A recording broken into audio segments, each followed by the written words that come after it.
करत करत अभ्यास के जड़मती होत सुजान, रसरी आवत जावत ते सिल पर परत निशान। ये दोहा तो आप सबने सुना होगा।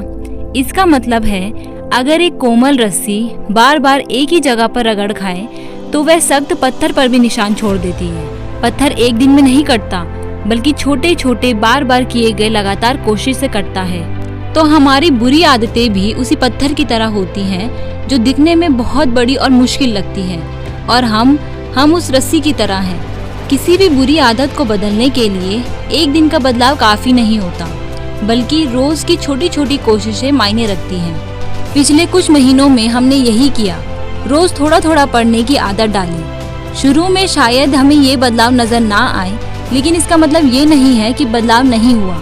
अगर आज हमने खुद को घिसना बंद कर दिया तो ये मेहनत बेकार हो जाएगी। अगर हम आज रुक गए तो वह पुरानी आदत, वह पत्थर फिर से जीत जाएगा। इसलिए अब जब हम यहाँ तक आ ही गए हैं तो इस रिदम को टूटने नहीं देना, जो मेहनत की है उसे बेकार नहीं होने देना है। तो इस प्रोसेस को और स्मूथ और आसान बनाने के लिए कुछ और स्टेप्स हैं जो आपको फॉलो करने हैं। तो पहला स्टेप है 2 आवर स्टडी। इसमें आपको अपने टाइम को आधे घंटे से और बढ़ाना है। इसमें आपको 2 घंटे पढ़ना है। ये 2 घंटे आपके हैं। इसमें आपको फुल फोकस के साथ सेल्फ स्टडी करना है। सारे रूल्स वैसे ही हैं जैसे हमने पार्ट 1 में देखा था। अगर आप इस 2 घंटे में लगातार पढ़ सकते हैं तो वेल एंड गुड, नहीं तो आप 50 मिनट के बाद 10 मिनट का ब्रेक ले सकते हैं।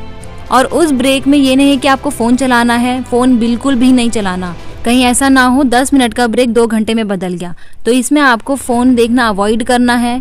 इसके बदले आप थोड़ा सा वॉक कर सकते हो, जंपिंग जैक कर सकते हो, थोड़ा सा लाइट स्ट्रेच कर सकते हो। मतलब ऐसा काम करना है जिससे आप डिस्ट्रैक्ट भी ना हो और फ्रेश भी फील करो। पढ़ने के बाद आप एक्टिव रिकॉल कर सकते हो, अपने पॉइंट्स को रिवाइज कर सकते हो। तो एज यूजुअल संडे फ्री है, आप इसमें रेस्ट कर सकते हो, एंजॉय कर सकते हो। तो दूसरा पॉइंट है स्टडी जोन।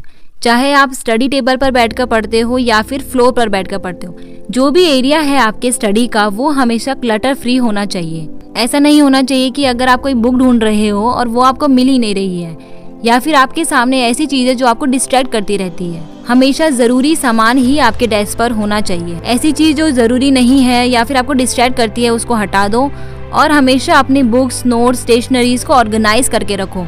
अगर आप कोई चीज़ ढूंढ रहे हो तो वो आपको विदिन सेकेंड्स में मिल जानी चाहिए। और जब आप पढ़ने बैठो तो आपकी टेबल पर सिर्फ वही बुक होनी चाहिए जिससे आप पढ़ रहे हो।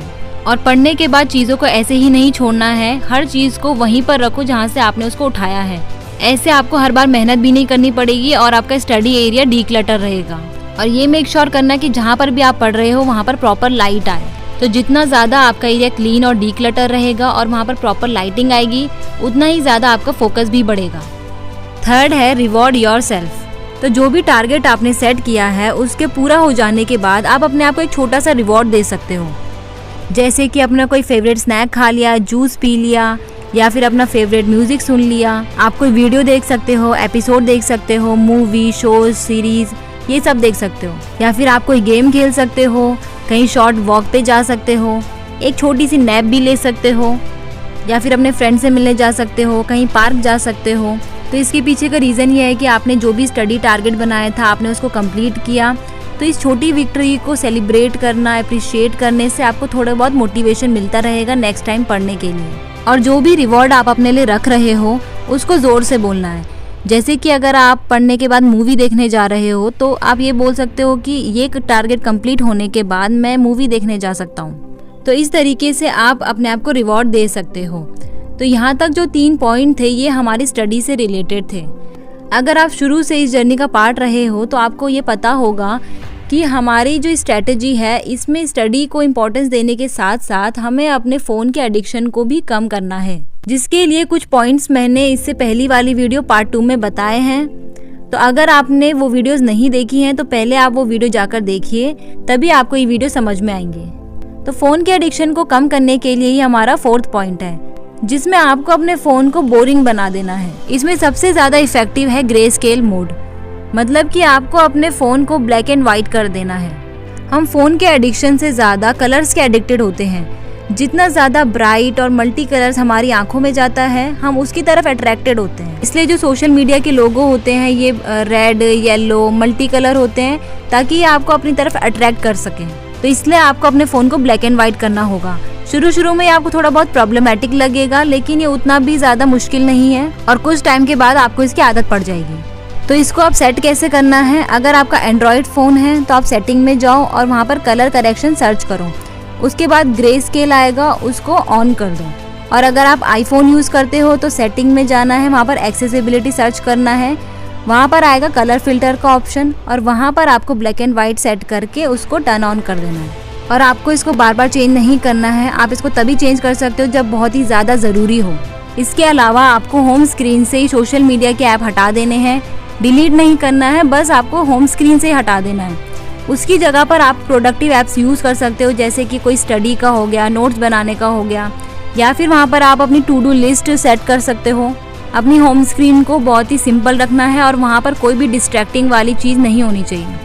इसके अलावा अगर आपके फ़ोन में कोई फालतू फोटोज़ वीडियोज़ पड़ी रहती हैं तो उसको भी टाइम टू टाइम डिलीट करते रहो, ताकि जो ज़रूरी चीज़ है वो जल्दी मिल सके।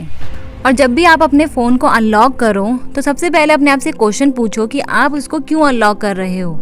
ऐसा होता है कि हमें सर्च कुछ और करना होता है और हम सोशल मीडिया यूज़ करने लग जाते हैं। तो कॉन्स्टेंटली अपने दिमाग में क्वेश्चन लाते रहो कि आपको क्या करना है। अगर आपको कोई चीज़ सर्च करनी है तो तुरंत वहाँ उस ऐप में जाओ और उसको सर्च करो। तो इससे आपकी डिस्ट्रैक्शन भी कम होगी, फोकस भी बढ़ेगा और आपके फ़ोन देखने की आदत भी कम होगी। तो अगर हम फ़ोन नहीं देख रहे हैं तो हमको एंटरटेनमेंट कहाँ से मिलेगा? फ़ोन देखने के अलावा हम क्या कर सकते हैं? तो यही है हमारा 5th point, have a life offline. मतलब कि सोशल मीडिया के अलावा भी आपको अपनी हैप्पीनेस और एंटरटेनमेंट का सोर्स ढूंढना पड़ेगा, जो कि होंगी हमारी हॉबीज़। देखो, हॉबी का मतलब होता है एक ऐसी चीज़ जिसे करने में आप एंजॉय फील करते हो, आपको खुशी मिलती है, जिसे करने के लिए आपको कोई एफर्ट नहीं लगाना पड़ता। तो हमेशा एक हॉबी, एक ऐसी चीज़ आपके पास होनी चाहिए जो आपको हमेशा एंटरटेन करती रहे। अगर आपका फ़ोन भी आपके पास नहीं है तो भी आप खुश रह सको। तो आप कोई भी हॉबी चूज़ कर सकते हो, बस वो हॉबी चूज़ करना जिससे आप सच में एंजॉय करते हो। चाहे वो छोटी से छोटी चीज़ ही क्यों ना हो, किसी को इम्प्रेस करने के लिए अपनी हॉबी मत बनाना। या फिर आप कोई ऐसी चीज़ सेलेक्ट कर सकते हो जो आप बचपन में करते थे, आपको वो करने में बहुत मज़ा आता था। आपका फोकस सिर्फ और सिर्फ एंजॉयमेंट पे होना चाहिए, उस पर कभी भी परफेक्ट बनने की कोशिश मत करना। तो आप उस हॉबी को या तो डेली कर सकते हो या फिर हफ्ते में 1-2 बार कर सकते हो, जैसे भी आपकी इच्छा करे। देखो, कोई भी चीज़ अगर आप डेली करते हो, चाहे वो आपके मन पसंद का ही क्यों ना हो, कुछ टाइम के बाद आप उसमें बोर होने लगते हो। तो मेक श्योर कि आप इसमें कुछ गैप दो। अगर आप इसको डेली कर रहे हो तो सैटरडे संडे छोड़ सकते हो या फिर एक दिन के बाद इसको कर सकते हो। ये ह्यूमन का एक नेचर होता है कि वो कोई भी चीज़ डेली नहीं कर सकता। तो रैंडम स्क्रॉलिंग करने से अच्छा है आप ऐसी चीज़ करो जिसमें आपको एंजॉयमेंट मिलता है, आपकी पर्सनैलिटी बनती है और हो सकता है ये आपकी फ्यूचर करियर में भी हेल्प करे। मैंने कई सारे कंटेंट क्रिएटर को देखा है जो अपनी हॉबीज़ से कंटेंट बनाते हैं और उसमें अच्छा अर्न भी कर रहे हैं। लेकिन अभी आपका फोकस अर्निंग पे नहीं होना चाहिए, अभी आप सिर्फ वो चीज़ करो जो आप एंजॉय करते हो। तो अगर आपकी कोई भी हॉबी नहीं है तो आप यहाँ से सेलेक्ट कर सकते हो। हेयर स्टाइलिंग कर सकते हो, नेल आर्ट कर सकते हो, अगर आपको मैजिक सीखना अच्छा लगता है तो आप वो सीख सकते हो। तो आज ही अपनी एक हॉबी सेलेक्ट करो और उसको बीच में नहीं छोड़ना, उसको कंटिन्यू करते रहना है। तो ये थे कुछ स्टेप्स जो आपको फॉलो करने हैं। तो दोस्तों, ये हमारी इस सीरीज़ का आखिरी वीडियो है, लेकिन इस सीरीज़ के ख़त्म होने का मतलब ये नहीं है कि आपकी जर्नी भी ख़त्म हो गई है। असली चैलेंज अब उस लेवल को मेंटेन करना है जो आपने इन महीनों में बनाया है। जो हैबिट्स, रूटीन, डिसिप्लिन आपने धीरे धीरे डेवलप किए हैं, उन्हें छोड़ना नहीं है। क्योंकि कई लोग शुरुआत तो अच्छी करते हैं लेकिन कंसिस्टेंसी बनाए रखने में पीछे रह जाते हैं। इन महीनों में आपने शायद एक चीज़ महसूस की हो कि पढ़ाई हमेशा उन दिनों में नहीं होती जब आपका मन कर रहा हो या फिर आपकी एनर्जी अच्छी हो। असली फ़र्क उन दिनों में पड़ता है जब मन नहीं करता फिर भी आप पढ़ते हो, जब आपको कोई नहीं देख रहा होता फिर भी आप अपना काम पूरा करते हो। यही छोटी छोटी चॉइसेस धीरे धीरे डिसिप्लिन बनाती हैं। और एक बात हमेशा याद रखना कि ये 2 घंटे सिर्फ आपकी स्टडी का ही टाइम नहीं है, बल्कि ये एक इन्वेस्टमेंट है जो आप अपने ऊपर करोगे। और जितनी स्ट्रॉन्ग आपकी इन्वेस्टमेंट होगी उतना ज़्यादा और उतना बड़ा आपका प्रॉफिट भी होगा।